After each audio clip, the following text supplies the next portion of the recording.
Hello friend, myself Hari and welcome back to my channel the Hari pharma. तो आज के इस वीडियो में हम बात करने वाले एंटी एस्थमेटिक ड्रग के तीसरे main classification mast cell stabilisers के बारे में। तो उसमें हम देखेंगे कि उसके कुछ एग्जांपल्स के मैकेनिज्म ऑफ एक्शन, कुछ फार्माकोलॉजिकल एक्शन।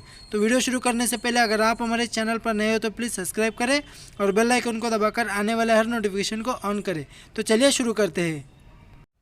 मास्ट सेल स्टेबलाइजर्स जो कि एंटी एस्थमेटिक्स ड्रग के तीसरे मेन क्लासिफिकेशन है। ओके, तो इस क्लास के कुछ मेन एग्जांपल है जैसे कि sodium क्रोमोगाइलेट and कीटोटिफिन।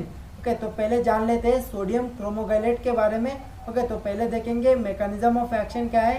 It is a cromone derivative which inhibits degranulation of mast cell as well as other inflammatory cells triggered by different stimuli.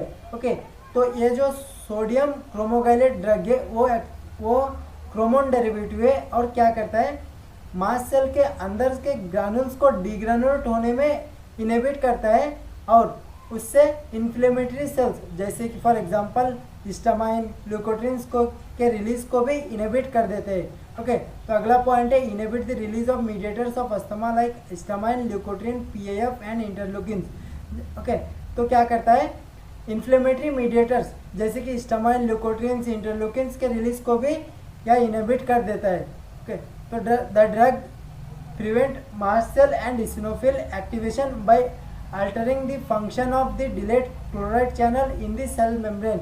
Okay, तो यह ड्रग मास्ट सेल और इसिनोफिल के activation को भी prevent करते हैं। कैसे? By altering the function of delayed chloride channel in the cell membrane. Cell membrane में डिलेट क्लोरल चैनल के फंक्शन को अल्टर कर देता है, यानी चेंज करके इसिनोफिल और मास्ट सेल के एक्टिवेशन को प्रिवेंट करता है। Okay, it is not a bronchodilator and does not antagonize constrictor action of histamine, acetylcholine, leukotriene etcetera.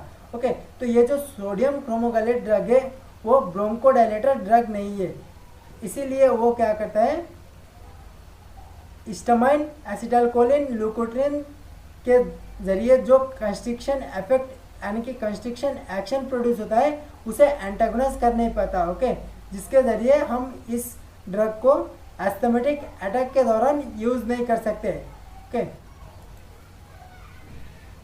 तो आप देखते हैं इसके फार्माकोलॉजिकल एक्शन के बारे में।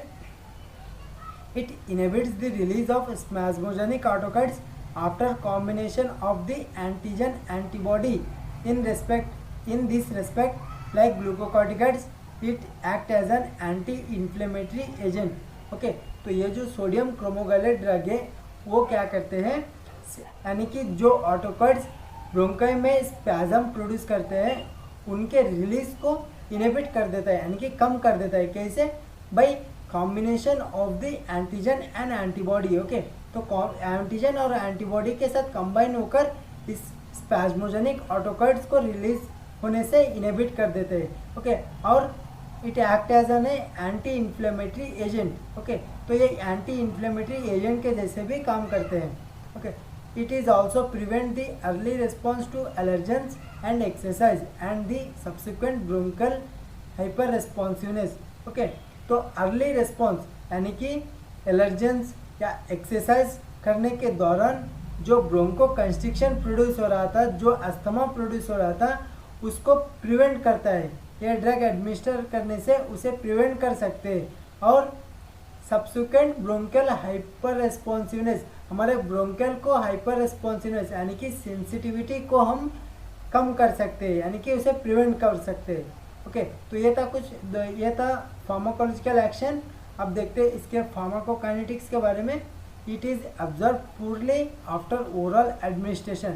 ओके, तो अगर हम इस ड्रग को ओरल रूट से एडमिनिस्टर करें तो वो पूरली यानी कि कम मात्रा में ऑब्जर्व हो पाता है, जैसे कि 0.5% only, but is observe better after inhalation. Okay, तो अगर हम इसे नेजल रूट यानी कि इनहेलेशन रूट के जरिए अगर हम इसे एडमिनिस्टर करें तो वो बेहतर ऑब्जर्व हो पाता है। Okay, the absorbed portion is rapidly eliminated unchanged in the urine and bile। Okay, तो जितने मात्रा में यानी कि जितने अमाउंट ऑफ ड्रग एब्जॉर्ब हो पाता है वो क्या होता है, अनचेंज रूप में बाइल और यूरिन के जरिए एलिमिनेट हो जाता है। ओके, तो आप देखते हैं इसके कुछ पॉसिबल एडवर्स इफेक्ट के बारे में।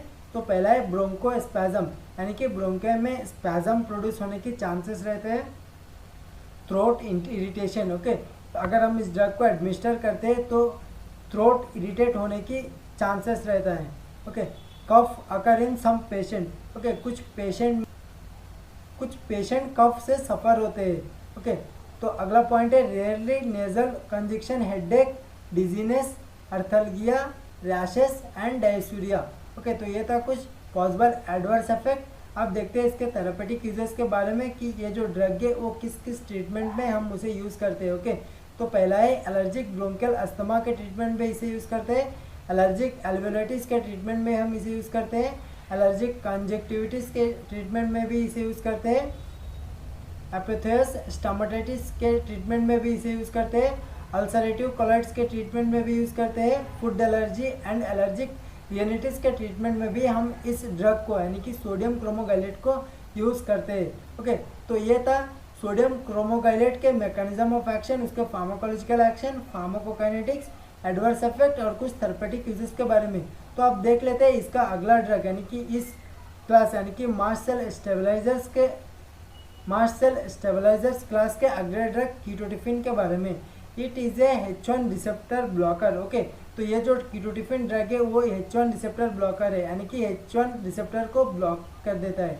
Okay, is claim to be useful in asthma. Okay, तो ये जो ड्रग है ये अस्थमा के ट्रीटमेंट में यूज़ करते हैं। It is believed to inhibit airway inflammation induced by PAF in pyramids. Okay, तो ये PAF यानी कि इन्फ्लेमेटरी सेल्स के दौरान इस PAF इन्फ्लेमेटरी सेल्स के ज़रिए जो एयरवे में इन्फ्लेमेशन प्रोड्यूस होता है, तो ये कीटोटिफिन एडमिनिस्टर करने से उस इन्फ्लेमेशन को यानी कि उस एयरवे इन्फ्लेमेशन को हम इनहिबिट कर सकते हैं।